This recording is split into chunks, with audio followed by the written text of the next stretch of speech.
met my guide and driver in Makassar. We drove up the coast to a town called Peri Peri, and then inland for a few hours to Toraja land. This is called the Highlands of Sulawesi. And Toraja, which is derived from the wilderness word. Checked in the hotel and was immediately invited to a funeral the next morning. The funeral customs here is that a person may die, and or rather when a person dies, it's not announced until maybe a year or so later when they prepare for the funeral. They have to entertain the whole family for 3 to 5 days, depending on how wealthy they are. And it's their custom that they slaughter water buffalo. This is called sacrificing the water buffalo, and the richer the person was, the more buffalo was slaughtered.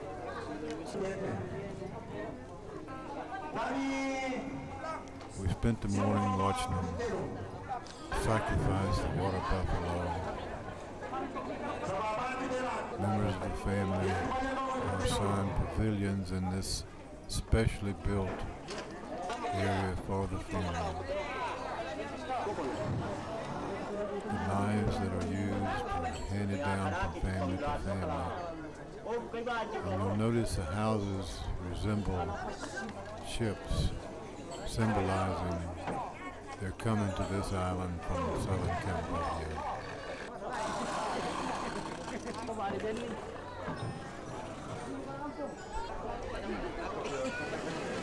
After the animals are sacrificed, they are then distributed among the villagers for food.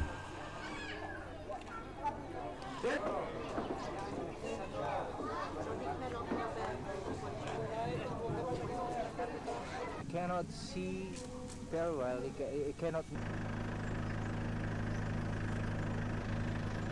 Yeah, and they called it Singbuang.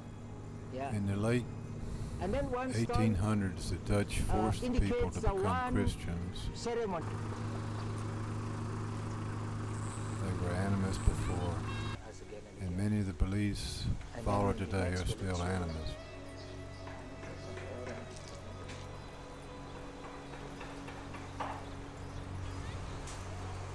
Here's a funeral preparation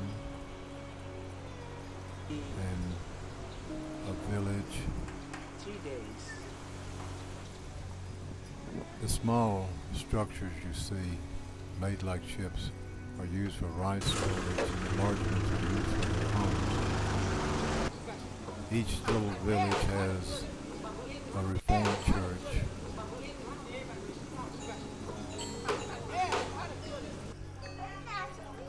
And these villages are more like family compounds.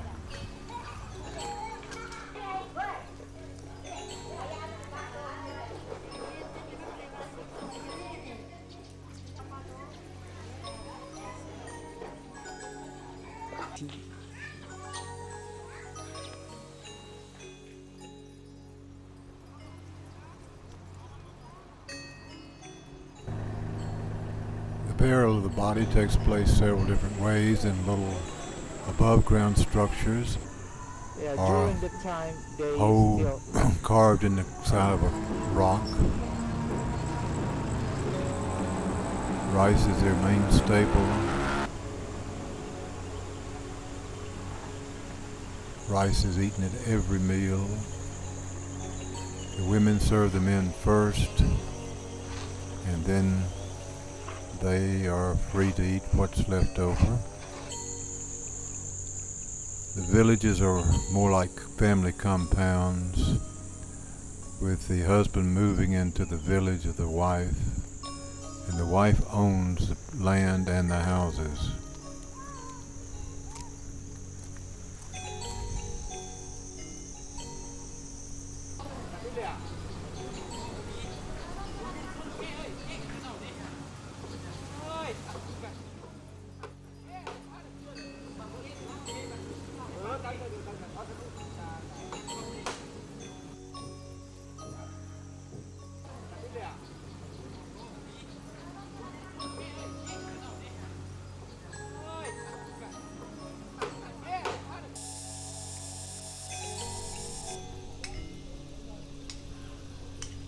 All over Toraja land, anytime you see a limestone cliff, you're probably going to see some burial sites.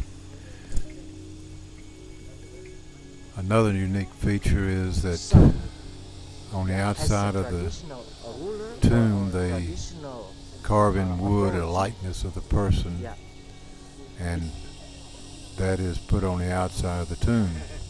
See the hands of the effigy.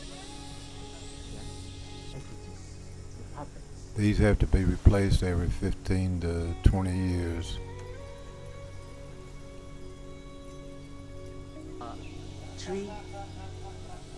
Three kinds of ceremonies.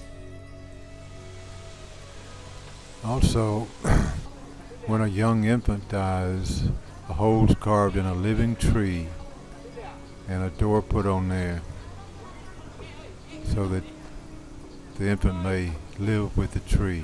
These are called baby trees. Another funeral preparation.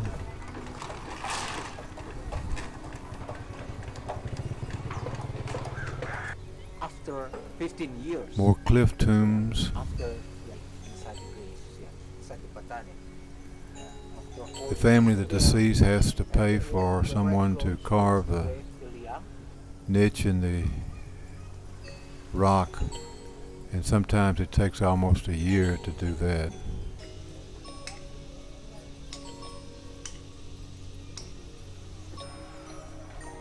Then the next morning, another funeral. We walked up to a small village on top of a hillside, and this was like the third day of the funeral, the day in which the swine was sacrificed. There are certain rituals involved in the funeral where the women serve the men, and they serve members of the family, and sometimes there could be 200, 300 people invited to the funeral.